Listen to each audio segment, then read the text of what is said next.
Сәлеметсіздер ме оқушылар, 82-ші сабақ монеталар мен қағаз ақшалар. Бүгінгі сабақта сіздер монеталармен және қағаз ақшалармен төлем жасауды үйренесіздер. Бірінші есеп көбейту мен бөлуді орында.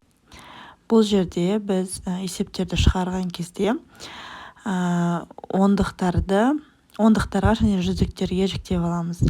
Мысалға 50 көбейту 2 деп алатын болсақ, 50 саны бұл бізде 5 ондық деп айтылады.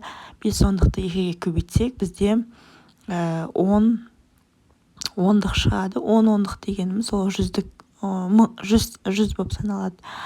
Ал мына жақта мысалға 100-ді 5-ке көбейтсек, 100-ді біз 100 деп аламыз. 100-ді 5-ке көбейтсек 500 шығады. 500 шығады. 500 дегеніміз бұл бізде 500.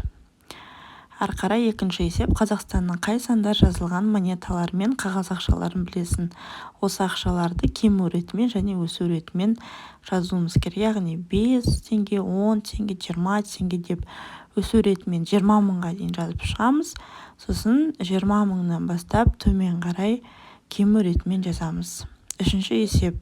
50 теңге, 100 теңге, 200 теңге монеталарын пайдаланып 500 теңгені сақтауымыз керек. Яғни 500 теңге табу үшін 200-ді 100 деп қосамыз және түрлі нұсқаларын жазып шығамыз. Төртінші есеп. Азамат анасымен бірге дүкенге барды. Олар 500 теңгеге май, 200 теңгеге кәмпит және 100 теңгеге нан сатып алды. Анасы екеуі неше теңге сауда жасады дейді. Яғни алған заттардың құнын барлығын қосамыз. Яғни 500 қосу 200 теңге қосу 100 теңге тең 800 теңге. Жауабы 800 теңгеге сауда жасады. Ары қарай 5-ші есепті шығарамыз. Бұл жерде есептейміз. 20 теңге қосу 50 теңге тең 70 теңге. 100 теңге азайту 50 теңге тең 50 теңге. 50 теңге көбейту 2 тең 100 теңге. Ары қарай келесі есепте ең бірінші жақша орындалады. 100-ден 80-ді аламыз. 20, 20-ға 20-ны қосамыз 40 теңге.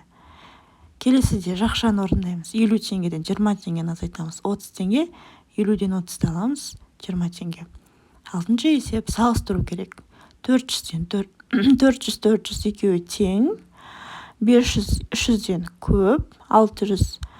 700-ден 200 аламыз. 500, 600 500-ден көп. Және 100-ге 900-ді қосамыз. 1000, 900-дан көп. Жетінші есеп суретке қара. 100 теңгені бірдей монеталармен және әртүрлі монеталармен шығарып алуға болады дейді. Яғни астында бірдей монета бізде 50 теңгеліктер, ал әртүрлі монеталар 10 теңге, 20 теңге, 50 теңгені қосып 100 теңгені шығарамыз. 8-ші есеп. 16 теңгені шығару үшін біз 10 теңге, 5 теңге және 1 теңгелерді қосамыз. 27 теңгені шығару үшін 20 теңгені, 5 теңгені және 2 теңгені қосамыз. Ары қарай осылай тиындарды қосу арқылы берілген теңгелерді шығарасыздар. 70 теңгені шығару үшін 50 теңге мен 20 теңгені қосуға болады. Ары қарай ойланып тап. 9-шы есеп. Дүкенде 3 литрлік минералды судың бағасы 200 теңге тұрады. Егер жалғастың 500 теңгелік 2 қағаз ақшасы болса, ол 9 литр суды неше теңгеге сатып алады, сатушы оған неше теңге қайтаруы тиіс. 500 қосу 500-тен 1000, 3 литрге 9 литр, 200-ге 200-ді тағы 200-ді қосамыз 600 теңге. Сатушы оған 400 теңге қайтару керек.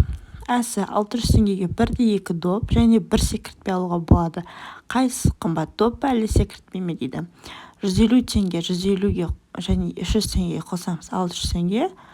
200 теңге қосу 200 теңге қосу 200-ден 600 теңге. Екеуінің бағасы бірдей шыққанымен бізде доп 150 теңгеден болды, ал секіртпе бізде 200 теңгеден болды. 200 және 300 теңгеден.